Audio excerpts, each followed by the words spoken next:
Hi guys, it's MTG here, and today I'm going to be comparing arguably the two best smartphone camera systems to date found on the Galaxy Note 8 and the iPhone 8 Plus. I'm going to be testing their pictures in various lighting conditions, and I'll also be looking at their video quality. When shooting, both cameras were set to automatic modes. Let's get right into it. Both phones are equipped with dual 12-megapixel camera systems that utilize a second telephoto lens.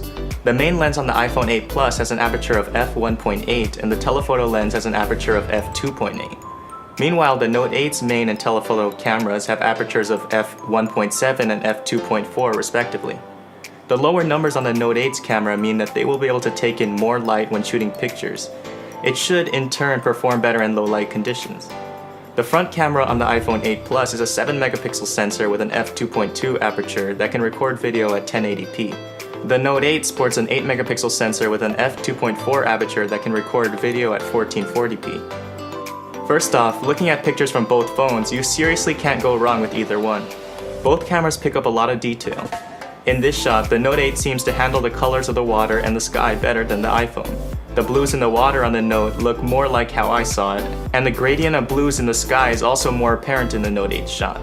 Looking at this shot of a building, the iPhone handles the different lighting of the picture better than the Note. The different colors in the iPhone shot are more vibrant and the building itself looks brighter. But the Note 8 seems to handle details like the glare off the car better.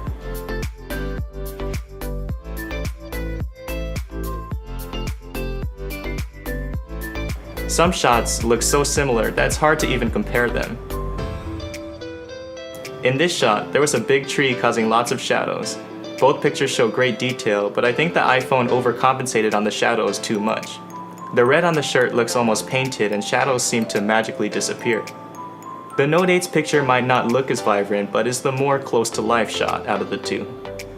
In direct sunlight, the Note 8 performed better at maintaining details.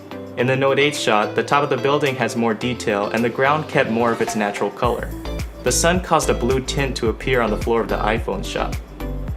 This outdoor shot was taken under the shadow of a tall building. Again, both pictures are very detailed, but this time the iPhone handles the different lighting better. In the iPhone shot, the sky is still visibly blue, whereas the sky is washed out on the Note's shot. This shot shows how the light source can take over the iPhone's image. The light from the sun causes the iPhone shot to look more washed out, while the actual color shows in the Note 8's image. The video quality of both of these phones surprised me because of just how much detail each phone picked up. I shot all the video in 4K at 30 frames per second, but note that the iPhone is able to take 4K video at up to 60 frames per second.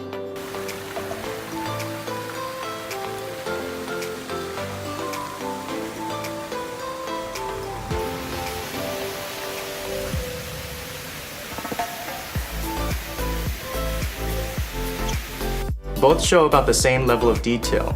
Colors on the iPhone's video look more pronounced and vibrant, whereas the colors on the Note 8's video look more natural.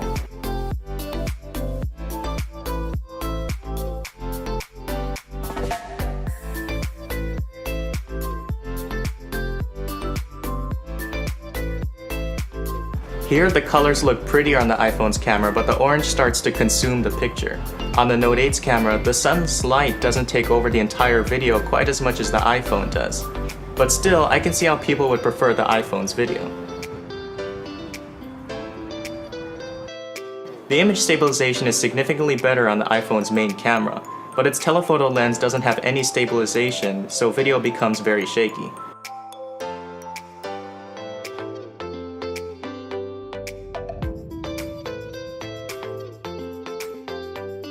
Both cameras have similar depth effect features, but the iPhone's portrait mode pictures simply look more detailed and more natural.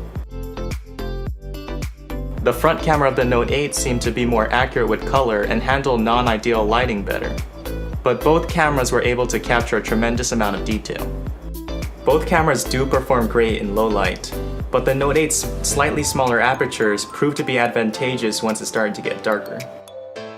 Both phones took great pictures despite of how dark it was, but the Note 8 doesn't have to do as much in terms of software to compensate for a lack of information. This results in more accurate colors and more details than the iPhone. There are some shots where the iPhone does process the image just as well as the Note 8, despite the difference in aperture. but the telephoto camera on the Note 8 widens the gap in terms of being able to pick up more detail in low light.